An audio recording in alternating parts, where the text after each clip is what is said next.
Video ini aku buat untuk kamu-kamu yang sudah memiliki pengalaman kerja dan menginginkan memiliki penghasilan online. Caranya adalah dengan menggunakan apa yang sudah kamu punya. Wait, apaan nih? Makin penasaran kan? Yes, yaitu dengan pengalaman kerja yang sudah kamu miliki. Tentunya kalian semua sudah memiliki. Itu adalah emas yang bisa kalian jual. Makin penasaran kan? Nah, di video kali ini aku akan jelaskan dengan 3 langkah yang tentunya 3 langkah ini nantinya bisa langsung kalian praktekkan di kehidupan nyata.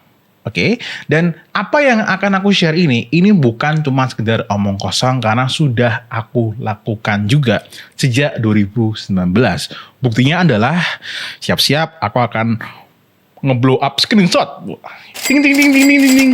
Yes, aku sudah mendapatkan penghasilan segitu ya dari pengalaman aku yang aku share di YouTube dan mereka membeli pengalaman aku. Oke, minat ya? Silakan simak video ini sampai akhir. Oke guys, 3 langkah mendapatkan penghasilan online dari pengalaman kerja. Guys, buat kalian yang sudah memiliki pengalaman kerja, tentunya yang sudah nonton ini itu harusnya sudah punya pengalaman kerja ya. Makanya kalian ngeklik video ini ya. Yang pertama yang wajib kalian lakukan itu adalah validasi skill dan pengalaman kamu ya. Karena tanpa ini ya nanti kalian cuannya itu menjadi ragu-ragu. Maksudnya gimana? Ntar kalian juga bakal paham ya. Yang pertama kalian lakukan itu adalah dihargai berapa skill dan pengalaman kamu. Nggak usah jauh-jauh. Teman-teman yang nonton video ini sekarang pasti kan sudah dibayar oleh Pak Bos. Atau mungkin kalau kalian, ya Pak Bos lah misalnya gitulah. Kecuali PNS ya.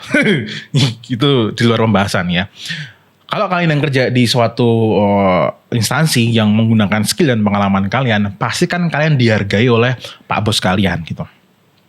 Atau mungkin teman-teman yang sekarang itu skill dan pengalamannya itu gak melulu kerja di kantoran, mungkin kerja di lapangan, itu juga bisa. Nah, teman-teman itu dihargai berapa? Itu adalah tanda pertama bahwa apa yang kamu bisa, pengalaman kamu, itu sudah ada yang menghargai. Itu dulu. Itu adalah bentuk validasi bahwa oh ternyata apa yang aku bisa tuh ada yang menghargai. Ya, berapapun harganya itu. Lanjut yang kedua, ya.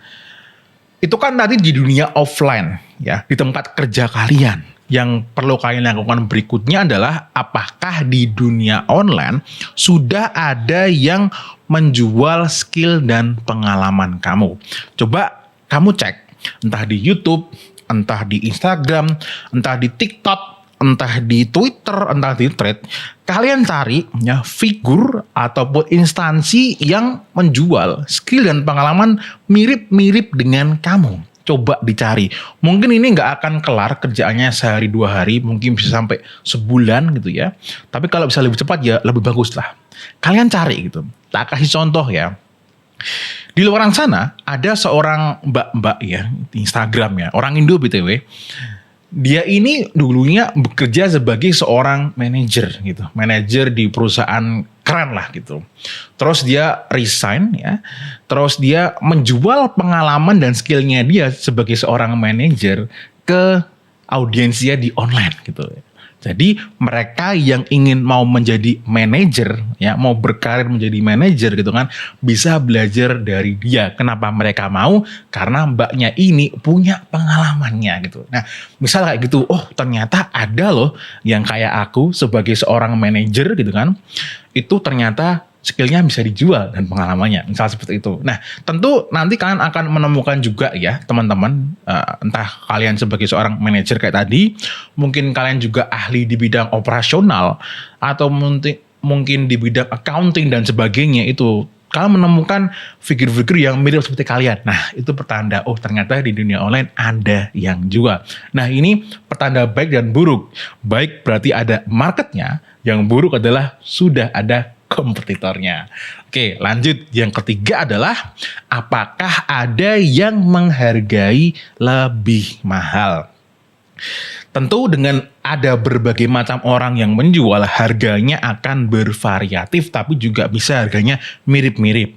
Kalau kalian menemukan ada yang menjual harganya lebih mahal daripada kamu, nah ini berarti ada ruang untuk bertumbuh untuk kamu. Misal kamu seorang digital marketer misalnya gitu.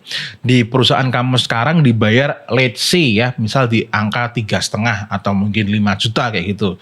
Tapi ternyata di luar sana ada yang menjual skillnya gitu kan secara online itu bisa mencapai penghasilannya di 2 digit per bulan gitu. Oh, berarti ternyata aku bisa bertumbuh sampai angka sekian gitu. Atau oh ternyata aku ini bisa dihargai lebih mahal gitu ya. Nah, di yang bagian pertama, validasi skill dan pengalaman kamu ini itu goalnya adalah kalian itu mendapatkan sebuah perasaan ya dari apa yang sudah kalian riset tadi ya. Perasaan apa? Oh ternyata aku itu laku. Ternyata aku ini bisa dijual. Tapi bukan ngelonte ya. Oke, ya lanjut.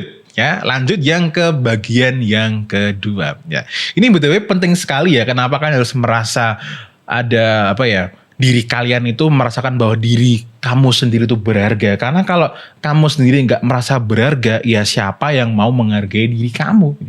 Diri kamu sendiri yang harus menghargai diri kamu sendiri. Start with yourself.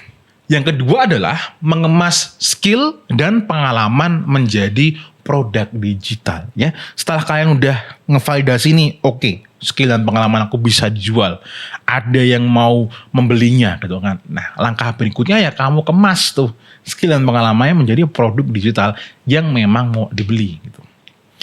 Nah, yang pertama yang bisa kalian lakukan adalah kalian melihat variasi atau apa ya, varian model-model bentuk produk digital. Ya, ini aku share. Yang pertama bisa dikemas dalam bentuk e-book. Nah, aku jelaskan dulu yang pertama ya. Mungkin teman-teman di sini ada yang belum familiar dengan e-book. Kalau udah ada yang familiar, coba di skip aja videonya agak ke depan nggak apa-apa. E-book itu ya pengalaman skill kalian dituangkan dalam bentuk tulisan terus dijual dalam buku tapi bentuknya elektronik gitu. Nah, kekurangannya adalah setelah e-book itu terjual masuk ke HP-nya customer kalian atau laptopnya. Nah, seketika itu juga e-book itu bisa disebarluaskan tanpa sepengetahuan kalian. Kan udah keluar dari platform kalian. Nah, itu jeleknya e-book. Tapi memang ini yang paling minim infrastruktur. Kan nggak perlu bikin website yang bertele-tele, cukup link aja, misal kayak Google Drive pun aja itu bisa. Yang kedua adalah e-course. Nah, ini aku yang paling favorit. Kenapa? Harganya juga bisa lebih mahal daripada e-book gitu. E-course ini kalian memerlukan sebuah platform ya. Kalau di aku bikin sendiri. Ntar juga akan ada pembahasannya di situ ya. E-course tentu berarti bentuknya dalam bentuk video. Misal kalian tadi punya keahlian manajerial gitu kan. Itu kan bisa dibikin video runtut. Atau bahkan yang punya keahlian ataupun informasi tentang operasional yang bisa menghemat kos itu kan juga bisa dibikin bentuk video. Bahkan kalau misal teman-teman di sini yang sebagai karyawan di sebuah perusahaan yang perusahaan tersebut itu memang kalau setiap ada karyawan baru atau mau mendokumentasikan SOP perusahaannya itu nggak kuno, kepengen yang lebih oke. Nah, itu bisa dalam bentuk e-course. Jadi diakses sama karyawannya. Dijual juga bisa, tapi kalau rahasia perusahaan nggak bisa ya. Itu sekedar info ya. Yang berikutnya adalah newsletter subscription. Misal teman-teman di sini itu lebih sukanya adalah setiap hari atau beberapa kurun waktu itu ngupdate materinya. Kalau newsletter secara bahasa Inggris kalau ditranslatekan itu kan kayak berita baru gitu ya. Kayak berita baru terus menerus gitu. Nah, itu teman-teman bisa modelnya seperti ini. Nah, itu nanti bayarnya per bulan. Misal kalian seorang digital marketer yang bisa ngasih insight terus menerus gitu, ya bikinlah newsletter subscription ya. Terus juga bisa konsultasi. Nah, ini seperti aku ya. Jadi menjual skill dan pengalamannya dalam bentuk arahan ya, arahan perbaikan ataupun analisa. Nah, itu biasanya di charge per jam atau mungkin paketan berapa sesi kayak gitu. Nah, itu bentuk-bentuknya kalian mau dikemas seperti apa. Itu silahkan teman-teman mau dipakai semuanya boleh. Atau mau dipilih salah satu boleh. Silahkan sesuaikan sama preferensinya masing-masing. Nah, terus sekarang kita ngomongin platformnya ya. Kalau dari aku sendiri ya, yang aku gunakan sampai detik ini ya, itu adalah menggunakan WordPress plus WooCommerce. Jadi aku custom sendiri. Ya ini style aku yang secara analisa aku ini cocok dengan aku. Tapi aku tidak menyarankan ke teman-teman yang nggak suka bikin-bikin sendiri. Sorry. Karena ini ribet.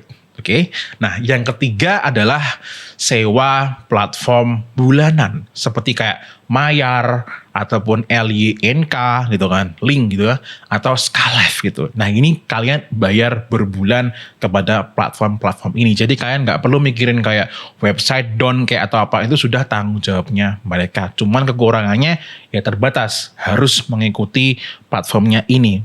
Begitu juga dengan peraturan-peraturannya. Oke, terus goalnya apa mas? Kita mengemas skill dan pengalaman menjadi produk digital ini. Goalnya adalah sudah siap untuk mengubah traffic menjadi cuan. Nah, entar kan dalam berikutnya itu kalian harus membuat suatu konten, ya, membangun reputasi gitu. Itu kan nanti mereka ada yang ngeklik bio kalian, kepoin kalian. Nah, itu traffic harus kalian ubah menjadi cuan. Ingat, kalian bukan dinas sosial. Selama kalian hidup di bumi ini dan memerlukan uang, ya kalian perlu duit. Ya, oleh karena itu kalian siapkan dulu produknya. Jangan kayak aku dulu ya. Share tapi nggak ada produknya sama sekali ya. Karena memang awalnya aku nggak ada niatan bikin produk sama sekali ya. Tapi kalau misal dari awal sudah diniatkan, itu cuannya bisa jauh lebih banyak. Yang ketiga adalah bangun reputasi di dunia online.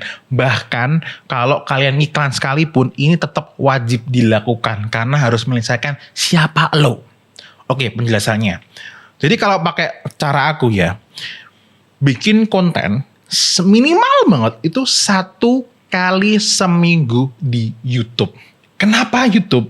Berdasarkan dari pengalaman aku dan si William Brown itu juga ngomong ya, bahwa YouTube itu bondingnya lebih dapat dibandingkan dengan Instagram, TikTok dan sebagainya gitu. Tak kasih logikanya. Orang yang nonton video kamu dengan durasi let's say 10 menit dibandingkan dengan yang nonton video kamu 1 menit, itu lebih lama waktunya yang mana? Tentu yang 10 menit. Karena lebih lama, berarti kan mereka lebih mendapatkan banyak informasi yang di video 10 menit ini. Otomatis dia bondingnya lebih lama, kenalannya lebih lama. Ya gampangnya orang yang baru kenal semenit doang sama yang udah lama ngobrol, tentu yang lama lebih ngobrol itu dia yang lebih deket sama kamu. That's why YouTube itu bondingnya lebih dapat.